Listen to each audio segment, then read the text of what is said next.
Kaixo ikasleok, gaur ikusiko dugu Pitagorasen teorema, karratu inklinatuen azalera eta triangeluen sailkapena. Pitagorasen teoremak honakoa dio. Triangelu angelu zuzen batean, katetoen karratuen batura dela hipotenusaren karratua. Katetoak izango dira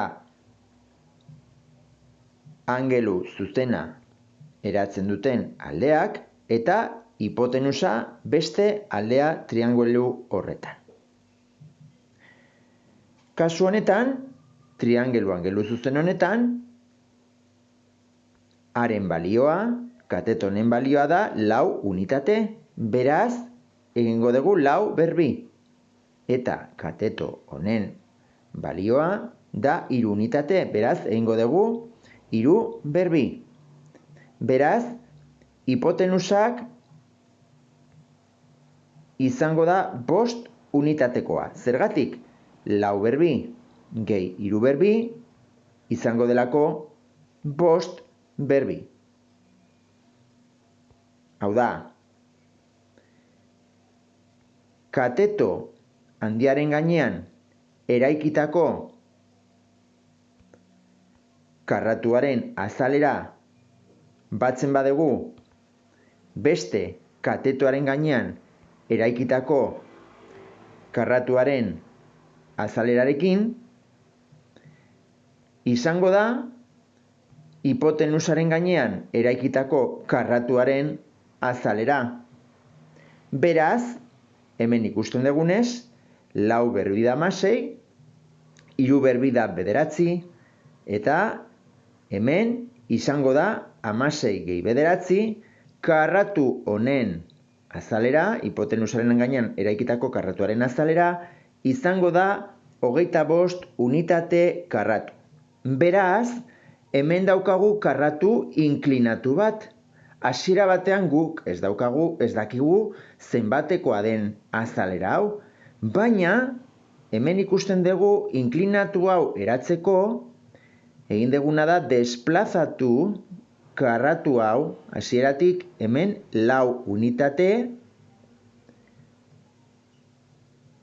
eta 3 unitate gora. Beraz, neurri hauek izanik, kalkulatu dezakegu karratu inklinatuaren azalera. Hemen daukagu 4 unitate, 4 berbi, eta hemen 3 goraka, 3 berbi. Triangelu angelu zuzen bat eratuz. Inklinatu dugu karratu hau. Beraz, ja badakigu 4 berbi dela 16 eta 3 berbi dela 9. Beraz, karratuaren azalera izango da 25 unitate karratu. Beraz, betetzen denean berdintza hau, triangelu hau, 3 karratuen artean dagoen triangelua, izango dela angelu zuzena. Hemen dauzkagu beste bi adibide. Hemen daukagu, ikusten dezutenez, triangelu bat, horrela, eta eraikiko ditugu karratuak triangelu horren aldeekin. Ikusten dugunez, hemen daukagu behian, 4 unitateko aldeko karratua, beraz bere azalera izango da 4 berbi. Nola kalkulatuko dugu karratu txiki honen azalera?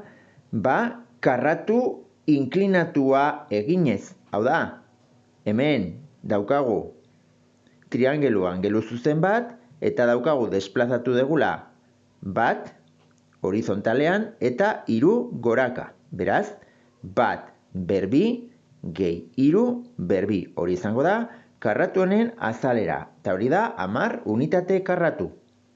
Eta beste karratuari dagokionez, hemen daukagu triangelu angelu zuzen bat daukagu.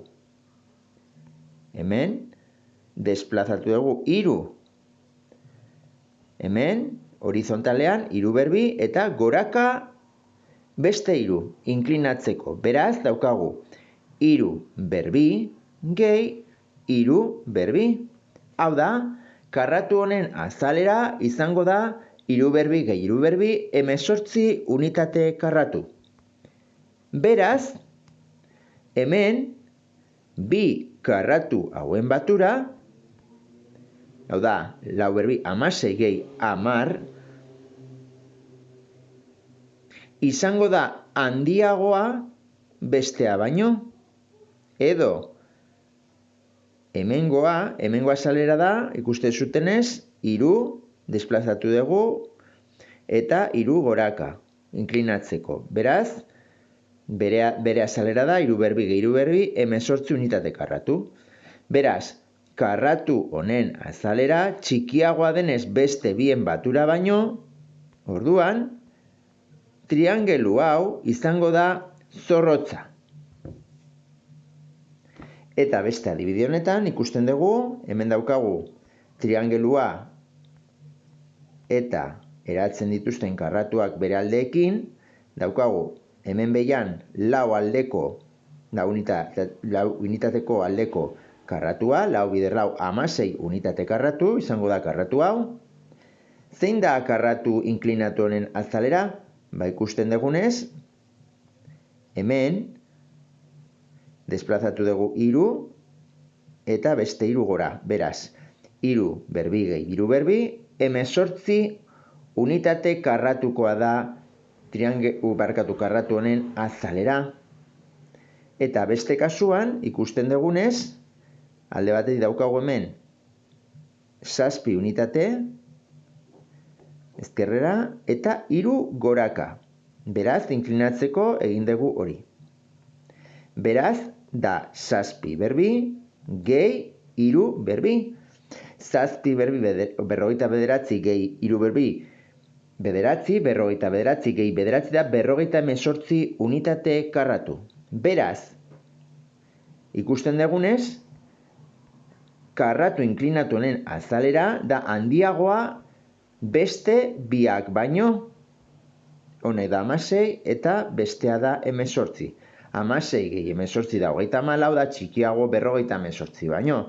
Beraz, triangelu hau, hiru karratuen artean dagoen triangelu hau, izango da kamutsa.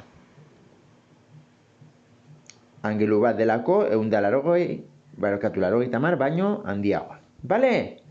Ba, hau da, Pitagorasen teorema karratu inklinatuen azalera eta triangeluen sailkapenari buruz, horri buruz jakin behar dezutena.